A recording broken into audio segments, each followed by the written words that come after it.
Hello everybody. This next video is about repetition and replication. These two items are similar but not exactly the same, and it has to do with your scientific experiments. Okay, so come on, click forward please. Okay, so do you have to write all this down? No, I will tell you when I need you to write something down, okay?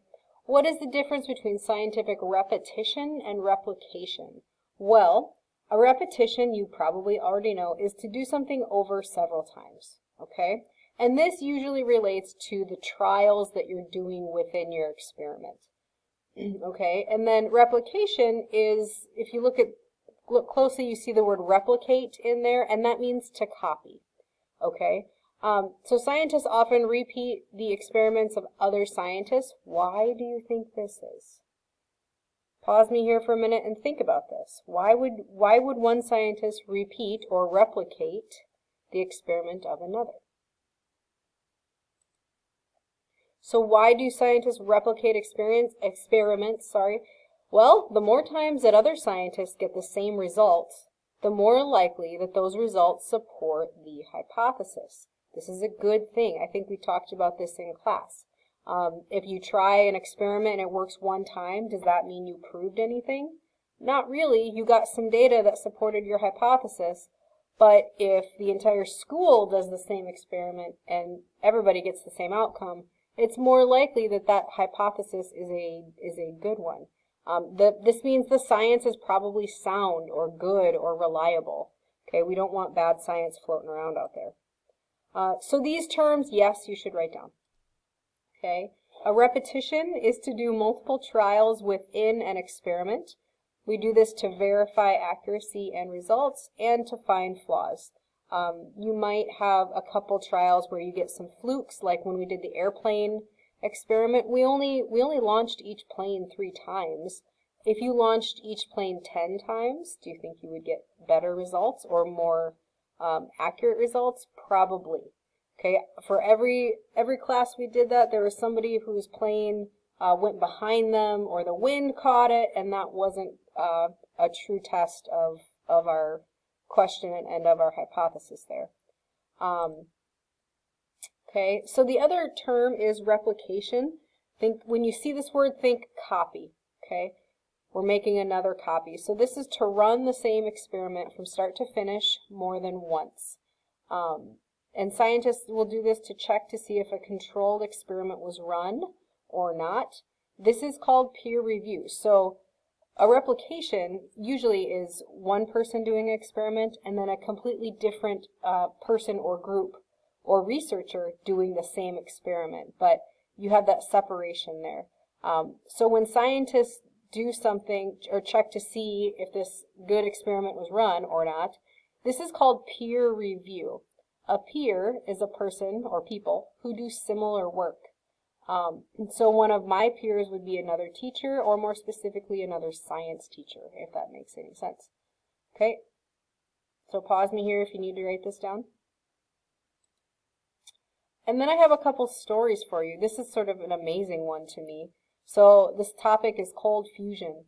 In 1989, 2 scientists from the University of Utah held a press conference to announce that they accomplished nuclear fusion by using a method called cold fusion. This is interesting.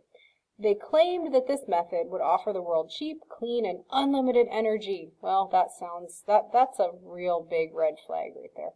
Before their work was reviewed by other scientists, the 2 scientists presented their results in a press release viewed by the public. Interesting.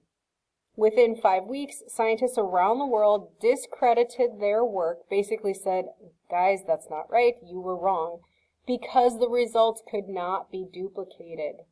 Unable to provide data, no data, on how their apparatus created cold fusion, the 2 scientists were forced to withdraw their paper from the prestigious journal.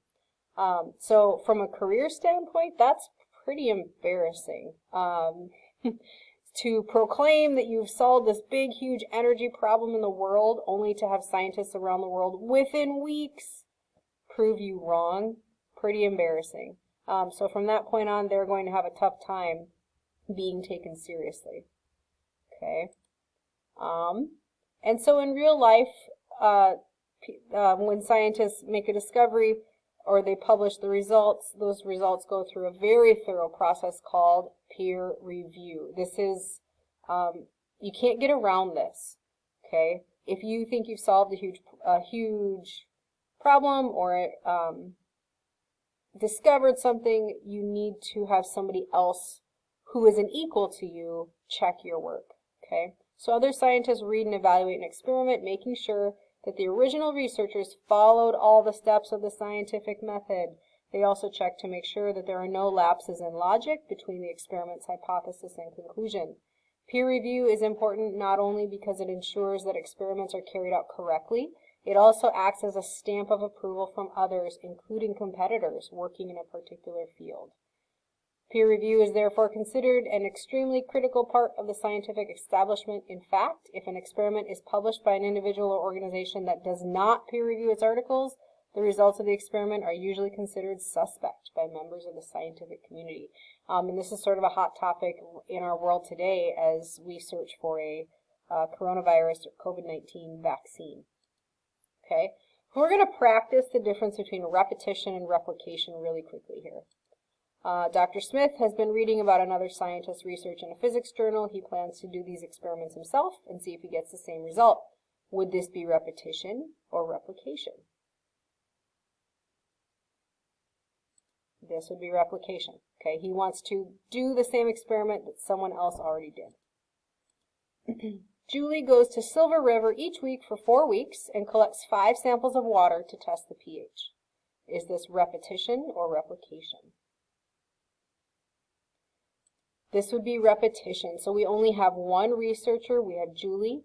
She's repeatedly going for 4 weeks and collects 5 samples. So in the end, we have 20 samples of water over a period of time to test the pH. So this is going to give her a better idea of how healthy that river is with all those trials. So that would be an example of repetition. Let's do one more.